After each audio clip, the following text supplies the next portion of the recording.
फुलवारी सिद्दीकी जी का बयान दुर्भाग्यपूर्ण है। जिस भारत माता का अन्न और जल और हवा के कारण आज वे उन्हें राज्य जानती है और इस तरह का बयान देना और इसी मिट्टी ने उन्हें और उनके पुत्रों को उचित स्थान पर पहुंचाया है। ये दुर्भाग्यपूर्ण है। ये दृष्टि कहीं न कहीं संकुचित दृष्टि है और उनके ऐसे लोगों को इन सारी चीजों से बचना चाहिए, प्रायश्चित करना चाहिए और हम उनके इस बयान की निंदा करते हैं।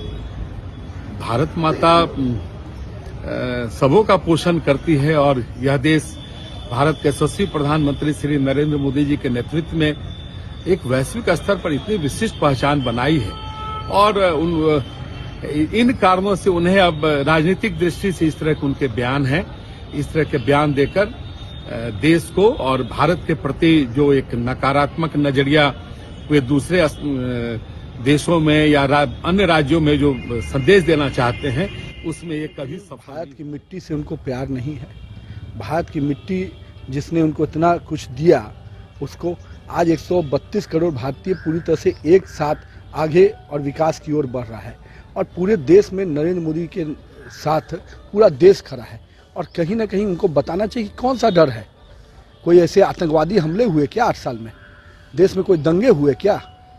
तो कहीं ना कहीं जो लोग चरवाहा विद्यालय खोलने वाले थे, जो मदरसा में अपने बच्चों को विदेश में रहने की शिक्षा देते हैं और बिहार के बच्चों को मदरसा और चरवाहा विद्यालय में जाने की शिक्षा देते हैं, यही तो अंतर है कि अपने बेटे के लिए विदेश में जगह खोज रहे हैं और बाकियों के बेटों के लिए मदरसा और चरवाहा विद्यालय बनाए हैं जहां शिक्षा नहीं केवल कट्टरता की। डर लग रहा है उनको क्योंकि वो रहते तो बिहार में है। तो जो इधर 3-4 महीने में कानून व्यवस्था की स्थिति बिगड़ी है बिहार में, दिन दहाड़े हत्या हो रही है और बलात्कार हो रहा है, जो हालत है अब वो तो वही बताएंगे। महागठबंधन की सरकार है, वो सरकार में शामिल है, क्यों डर लग रहा है?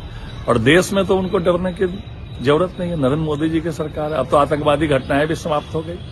जो रोज आतंकवादी घटनाएं हो रही थी, रोज जो है AK-47 से गोलियां चल रही थी और अब तो कश्मीर में भी अच्छा हो गया, शांति हो गई। तो देश में उनको डरने की जरूरत नहीं है। और बिहार में डर लगता है तो बिहार में तो वो महागठबंधन की सरकार है, उनको नीतीश जी और तेजस्वी से पूछना चाहिए उनको क्यों डर लगता है।